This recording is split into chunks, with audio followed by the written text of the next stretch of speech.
Hello दोस्तों, आ चुके हैं एक और नई वीडियो के साथ वापस। दोस्तों, फ्रांस की राजधानी पेरिस अपनी सुंदरता के लिए दुनिया भर में मशहूर है।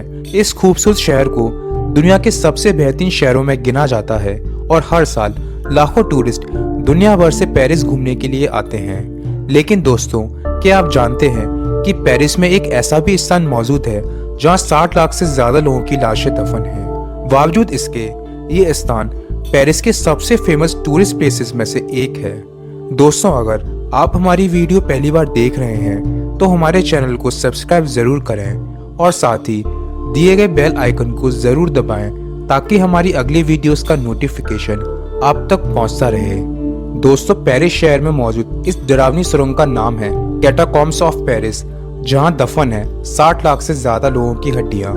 दरअसल 13वीं शताब्दी में रोमन काल के दौरान पेरिस शहर को एक विशाल और समृद्ध शहर बनाया जाना था और इसलिए उस वक्त पेरिस के कुछ हिस्सों में सुरंगें खुदवाई गईं। इन सुरंगों को खुदवाने का मकसद पेरिस के निर्माण के लिए चूना पत्थर को इकट्ठा करना था और इन सुरंगों से निकलने वाले चूना पत्थर को पेरिस की सड़कों, पुलों और इमारतों के निर्माण में प्रयोग किया गया और इस तरह धीरे धीरे पेरिस में कई किलोमीटर लंबी सुरंगें खुद गईं। हालांकि कुछ सालों बाद इन सुरंगों को खाली छोड़ दिया गया, लेकिन 17वीं शताब्दी में ये सुरंगें एक बार फिर चर्चा में आ गईं। दरअसल ये वो वक्त था जब फ्रांस में प्लेग महामारी फैल रही थी, जिस कारण बड़ी संख्या में लोग प्लेग और भूखमरी से मरने लगे और मरने वालों की संख्या लगातार बढ़ने के कारण कब्रिस्तान पूरी तरह से भरने लगे और एक समय के बाद इस बीमारी ने भयानक रूप ले लिया और मरने वालों की संख्या इतनी ज्यादा हो गई कि पेरिस में मौजूद सभी कब्रिस्तान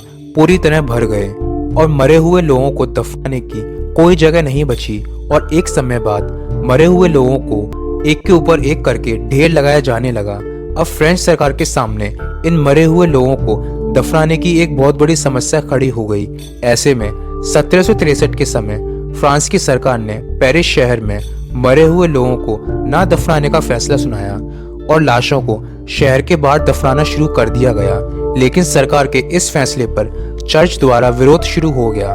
17 सालों तक इस फैसले पर कोई भी ठोस कदम नहीं उठाया जा सका, लेकिन 1780 में हालात तब और भी ज्यादा खराब हो गए जब पेरिस में हुई बहुत तेज बारिश के कारण कब्रिस्तान की हालत और भी ज्यादा खराब हो गई।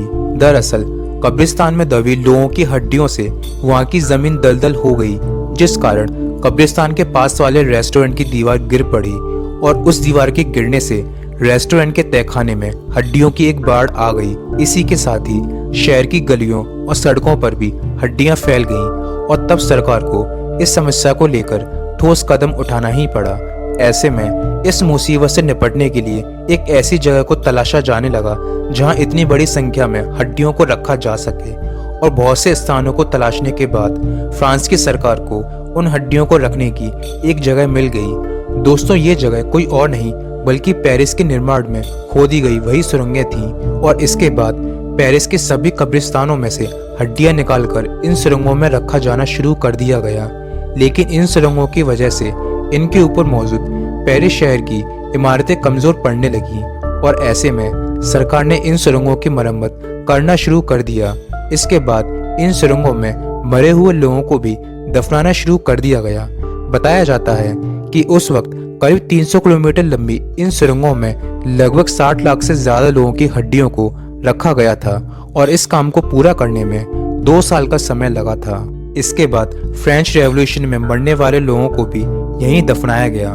दोस्तों, शुरुआत में इन सुरंगों में हड्डियों को डिसऑर्डर तरीके से रखा गया था, जिसके बाद 1810 में पेरिस माइन इंस्पेक्शन सर्विस के डायरेक्टर लुइस एडेनी ने इन्हें रेनोवेट कर दिया, जिस कारण आज ये सुरंगें ऐसी दिखती हैं। रेनोवेशन के समय कुछ फेमस आर्ट पीसेस भी बनाए गए थे, जिसमें the wall of bones, barrel of bones, monumental tablets, arch base और स्केलेटन रूम शामिल हैं।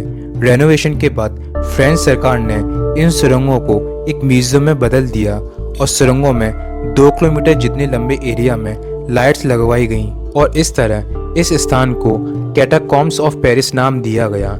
शुरुआत में इन सुरंगों को साल में कुछ समय के लिए पब्लिक के लिए खोला जाता था, लेकिन 1833 में लोगों के स्केलेटन्स को डिस्प्ले के तौर पर इस्तेमाल किए जाने के कारण चर्च द्वारा इस स्थान को बंद करवा दिया गया था, लेकिन बाद में इन सुरंगों को पब्लिक डिमांड पर पूरी तरह खोल दिया गया और धीरे धीरे कैटाकॉम्ब्स ऑफ पेरिस फ्रांस का एक फेमस टूरिस्ट प्लेस बन गया।